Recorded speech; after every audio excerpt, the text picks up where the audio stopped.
তথাকথিত নাস্তিকরা এই সায়েন্টিফিক যুক্তি কোথায় পেল, যার দ্বারা তারা বারবার এই বিভ্রান্তকর নাস্তিক মতবাদ প্রমাণ করে যে আমরা সায়েন্সকে মানি?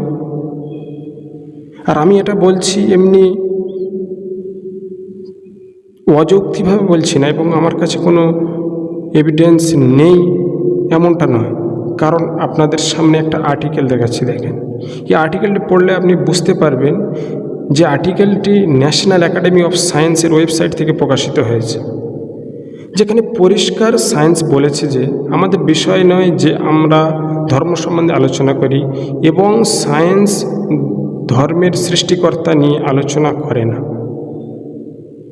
তো তাহলে আপনি ভাবুন যে সায়েন্স ধর্মের সৃষ্টিকর্তা সম্বন্ধে আলোচনা করে না, তো সেই ধর্মকে অযৌক্তিক প্রমাণ করার জন্য নাস্তিকরা কেমনভাবে সায়েন্টিফিক থিওরি ব্যবহার করতে পারে, সায়েন্সকে ব্যবহার করতে পারে? তো এটা নাস্তিকদের একেবারে একটা ফ্রড, ধোঁকাবাজি, মূর্খামি ও অজ্ঞতার পরিচয়।